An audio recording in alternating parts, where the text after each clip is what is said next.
మంచిర్యాల జిల్లా బెల్లంపల్లి పట్టణంలోని కాశీపేట బాలుర సంక్షేమ కళాశాలలో విద్యార్థులకు నిత్యం ప్రమాదం పొంచి ఉన్న అధికారులకు పట్టింపు లేకుండా పోయింది. కళాశాలకు పట్టుమని 10 అడుగుల దూరంలోనే భారత్ గ్యాస్ గోదాం నిర్వహిస్తున్న అధికారులు మాత్రం అటువైపు కన్నెత్తి చూడకపోవడంతో పెద్ద ఎత్తున విమర్శలకు దారితీస్తోంది. గ్యాస్ గోదాం యజమాని, కళాశాల భవనం యజమాని కూడా ఒక్కరే కావడంతో ఉన్నత అధికారులు ఈ వ్యవహారంపై నోరు మెదపడం లేదన్న అభిప్రాయాలు వ్యక్తమవుతున్నాయి. నిబంధనల ప్రకారం నడుచుకోవాల్సిన ఉన్నత అధికారులు గ్యాస్ గోదాం యజమానితో కుమ్మక్కై నిషేధిత ప్రాంతంగా పరిగణించాల్సిన చోట కళాశాల నిర్వహణకు అనుమతులు ఇచ్చి విద్యార్థుల ప్రాణాలతో చెలగాటమాడుతున్నారు. ఇదే విషయాన్ని గత 10 రోజుల క్రిందట స్టూడియో 18 న్యూస్ ఛానల్లో కథనాన్ని ప్రచారం చేసినప్పటికీ అధికారుల్లో మాత్రం చలనం లేకుండా పోయింది. విద్యార్థుల ప్రాణాలతో చెలగాటమాడుతున్న అధికారుల తీరుపై సర్వత్రా ఆగ్రహం వ్యక్తమవుతుంది. విద్యార్థులను సురక్షితంగా కాపాడాల్సిన అధికారులే నిర్లక్ష్యం వహిస్తుండడంతో భయంగా విద్యార్థులు చదువు కొనసాగిస్తున్నారు. సమస్యను పరిష్కరించాల్సిన జిల్లా ఉన్నత అధికారులు చూసి చూడనట్లు వ్యవహరించడంతో గ్యాస్ గోదాం యజమానికి అండగా నిలుస్తున్నారన్న అపవాదు మూటగట్టుకుంటున్నారు. ఇప్పటికైనా కాశీపేట గురుకుల కళాశాలను వేరే చోటికి మార్చి విద్యార్థులను ప్రమాదాల బారి నుండి కాపాడాలని విద్యార్థుల తల్లిదండ్రులు డిమాండ్ చేస్తున్నారు.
బెల్లంపల్లి నియోజకవర్గంలో శివాలయం ఏరియాలో గ్యాస్ గోదాం ఉండడం జరుగుతుంది కొన్ని సంవత్సరాల నుంచి.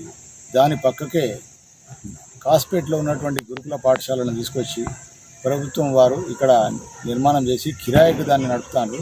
ప్రభుత్వం దగ్గర చాలా డబ్బులు ఉంటాయి. ఆ యొక్క కాస్పేట్లో కూడా చాలా ప్రదేశాలు ఉన్నాయి. అక్కడ బిల్డింగ్స్ కన్స్ట్రక్షన్ చేయకుండా కిరాయి దాంట్లో కూడా ఈ యొక్క గురుకుల పాఠశాలను నడిపిస్తున్నారు. మేము గతంలో కూడా స్టూడియో 18 కూడా 15 ఏళ్ల ముందు దీని మీద సమాచారం ఇవ్వడం జరిగింది. ఆ యొక్క తల్లిదండ్రుల ఆదేశాల మేరకు వాళ్ళు ఇక్కడ ప్రభుత్వ అధికారులు మాత్రమే ఇక్కడ ఆర్డీఓ కానివ్వండి, ఎంఆర్ఓ కానివ్వండి, మున్సిపల్ కమిషనర్ కానివ్వండి, ఇక్కడ బెల్లంపల్లి నియోజకవర్గంలో ఉన్నటువంటి ఎమ్మెల్యే గారు కానివ్వండి, ఎవ్వరు కూడా దీని మీద స్పందన మాత్రం కనబడడం లేదు. అంటే ప్రమాదం జరగాలి, పిల్లలకి ఏమైనా జరగాలి, వాళ్లకు యాక్సిడెంట్ ఏమైనా జరిగితే అప్పుడు హఠావుటిన అన్ని ఫైర్ ఇంజన్స్, పోలీస్ డిపార్ట్మెంటు రకరకాల మంది వచ్చి వాళ్లకు ఆర్తనాదాలకు వచ్చి ఏం కాదమ్మా అని చెప్తే అప్పుడు మీరు దాని మీద స్పందన జరుగుతుందా అని చెప్పేసి కూడా మేము అడుగుతున్నాం. వెంటనే తక్షణమే యొక్క గురుకుల పాఠశాలను షిఫ్ట్ చేసి ప్రభుత్వం, ఎందుకంటే దాని మీద స్పందించి వెంటనే ఆ ప్రభుత్వ పాఠశాలను ఇక్కడి నుంచి తరలించి ఎక్కడైతే కాస్పేట్లో ఎక్కడైతే ఉండేనో అక్కడిని దాన్ని నిర్మాణం చేసి ఆ పిల్లలకు రక్షణ కల్పించాలని చెప్పేసి ఒక పౌరునిగా నేను కోరుతున్నా. ప్రమాదం జరిగినాక ఏదో నేను చేసినాం అది చేసినాం అని చెప్పేసి వాళ్ళ పిల్లల తల్లిదండ్రులు బాధపడుకుంటూ వాళ్ళ యొక్క దెబ్బలు తగిలి వాళ్ళ ప్రాణాలు కోల్పోయిన తర్వాత, ఇటువంటి సంఘటనలు జరిగిన తర్వాత మనం ఏదో చేస్తామని చెప్పేసి వాళ్ళకి ఎస్గ్రేస్గా ప్రకటిస్తాం, వాళ్ళ కుటుంబానికి అది చేస్తాం అదంతా అవసరం లేదు. జరగకముందే మీరు జాగ్రత్తలు తీసుకుంటే బాగుంటుందని చెప్పేసి కూడా కోరుకోవడం జరుగుతుంది. తక్షణమే ఈ నియోజకవర్గంలో ఉన్నటువంటి గడ్డం వినోద్ గారు చాలా మంచి ఎమ్మెల్యే గారు. వాళ్ళు ఏ పనైనా చేస్తూ ఉంటారు, ఏ పనైనా వాళ్ళు చేసేదానికి సిద్ధంగా ఉన్నారు. కాబట్టి ఈ యొక్క చిన్న పిల్లల ప్రాణాలను కూడా కాపాడాలని చెప్పేసి కూడా వాళ్ళకు చెప్పడం జరుగుతుంది. ముఖ్యంగా ఈ జిల్లాకు బాస్ కలెక్టర్ గారు కాబట్టి ఈ కలెక్టర్ గారు కూడా వెంటనే స్పందించి, కలెక్టర్ గారు కూడా చాలా మంచివారు, ఈ యొక్క పిల్లల విషయంలో కూడా మీరు స్పందించి ఈ యొక్క గురుకుల పాఠశాలను అక్కడి నుంచి షిఫ్ట్ చేసి, ఎక్కడైతే కాస్పేట్ మండల్లో చాలా భూములు ఉన్నాయి అక్కడ బిల్డింగ్ కావాలంటే ఈ ప్రభుత్వం చాలా డబ్బులు కూడా ఖర్చు చేసి పిల్లల కోసం హాస్టల్ కానివ్వండి, స్కూల్ కానివ్వండి నిర్మాణం చేస్తూ ఉంటుంది. రేవంత్ రెడ్డి గారు కూడా చెప్తూ ఉంటారు. మరి ఈ యొక్క స్కూలు అక్కడ ఆ గ్యాస్ గోదాం పక్కల ఉంది, ఎందుకంటే దానికి ఒక 10 అడుగుల దూరమే ఉన్నది. అది ఒకవేళ మిస్ఫైర్ అయ్యి యాక్సిడెంట్ జరిగి ఏదైనా జరిగితే కోలుకొని పరిస్థితిలో ఉంటారు. దాని పక్క కూడా హెడ్ క్వార్టర్ ఉంది, అక్కడ కూడా సోల్జర్స్ ఉంటారు. ఎందుకంటే ఈ ప్రమాదం జరగకముందు మనము అలర్ట్ అయ్యి పిల్లల యొక్క ప్రాణాలు కాపాడాలని చెప్పి దయచేసి కోరుకుంటూ జరుగుతుంది. దయచేసి మీరు ఇంతకుముందు స్టూడియో 8లో కూడా ప్రసారం చేసినాం, 15 స్టూడియో 18లో కూడా ప్రసారం చేయడం జరిగింది. చాలామంది కూడా వాళ్ళ పేరెంట్స్, ఇక్కడ ఉన్నటువంటి ఎవరైతే పెద్ద మనుషులు ప్రముఖులు ఉన్నారో వాళ్ళు కూడా చెప్పడం జరిగింది. కానీ ప్రభుత్వ అధికారులు మాత్రం దానికి నిమ్మకు నీరెత్తినట్టున్నారు. ఏమి లేదు, దున్నపోతు మీద వర్షం పడ్డట్టున్నది. కానీ పిల్లల విషయం, ఎందుకంటే వేలేది కాదు, చిన్న పిల్లలు, వాళ్ళు ఎంత కష్టపడితే ఆ స్థాయికి వస్తారు అనేది ఒకసారి ఆలోచించాలి. అది 10 అడుగుల దూరంలో ఉన్నది. అందులో చాలా సిలిండర్స్ ఉంటాయి, ఎందుకంటే 100 సిలిండర్స్ అలా ఉంటాయి.